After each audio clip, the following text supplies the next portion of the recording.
మా బావ 70 వసంతాలు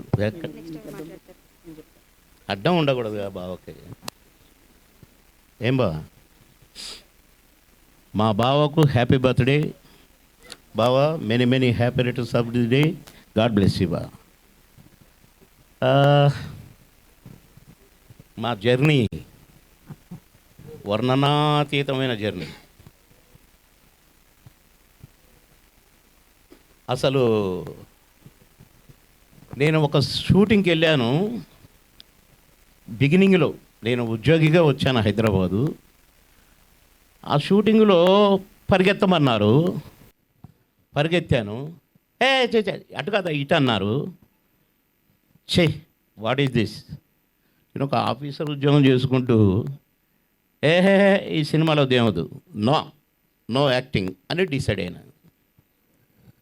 డిసైడ్ అయిన తర్వాత ఒక 3 monthsకు నాకు ఎట్లొచ్చిందో ఒక పిలుపు వచ్చింది ఒక సినిమాలో నటించడానికి. ఎవరితో అంటే బ్రహ్మానందం గారి కాంబినేషన్ అండి అన్నారు. అబ్బా ఇది ఛాన్స్ అనుకొని బాగా ఆలోచించడం. మళ్ళీ ఈ సినిమా వదలకూడదు, చేయాల్సిందే అనుకున్నా. ఆ ఛాన్స్ రాకపోతే అసలు నేను నటించామని కాదు, వద్దనుకున్నాను.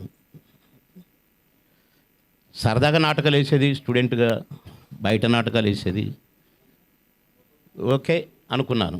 కానీ ఆ సినిమాలో నేను నటించకపోతే అసలు నేను స్టార్ని అయ్యేవాడినే కాదు. అది మా భావన కలిసిన రోజున, ఆ రోజు షూటింగ్లో బ్రహ్మానందం గారు అని మాట్లాడాను. ఇవాళ ధైర్యంగా బావ అని పిలుచుకుంటున్నాను. పనికొస్తాడులే అని మా చెల్లెని ఇచ్చాను. సరే ఓకే పర్వాలేదు బావా. కనుక నా బావ గురించి పొగిడితే దిష్టి తగులుతుంది. మా బావ ఏంటో నాకు తెలుసు, మీకు తెలుసు. ఆకాశం అంత బావ మా బావ. మేము షూట్ చేసేటప్పుడే నేను ఎన్నిసార్లు నవ్వానో ఆ కోతి ముఖం చూసి, ఆ ఎక్స్ప్రెషన్స్ చూసి.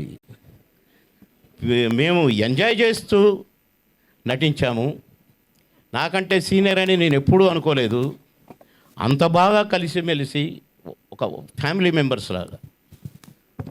అసలు నైట్ అండ్ డే పరిగెత్తి ఎటు పరిగెత్తామో, ఏం చేశామో. 6 షిఫ్ట్లు పనిచేస్తూ మళ్ళీ మీ ముగ్గురం కలుసుకోగానే అసలు నేను, నా కోటన్న, మా బావ. ప్రొడ్యూసర్లు కొంతమంది మా మీద కోపం వచ్చేది. మేము రాజమండ్రిలో ఉన్నాం అనుకోండి, 3 రూములు వరుసగా ఉండేవి. వైజాగ్లో ఉన్నాం అనుకోండి, 3 రూములు వరుసగా ఉండేవి. కానీ మేము మాత్రం ముగ్గురం ఒకటే రూమ్లో ఉండేది. ప్రొడ్యూసర్లు కూడా ఏమైనా మీరు ఒకే రూమ్లో ఉంటారు కదా, ఒకే రూమ్లో తింటారు, 3 రూములు ఎందుకు, 2 రూములు దంటకు కదా అనేవాళ్ళు. అదే ఇది అనేది.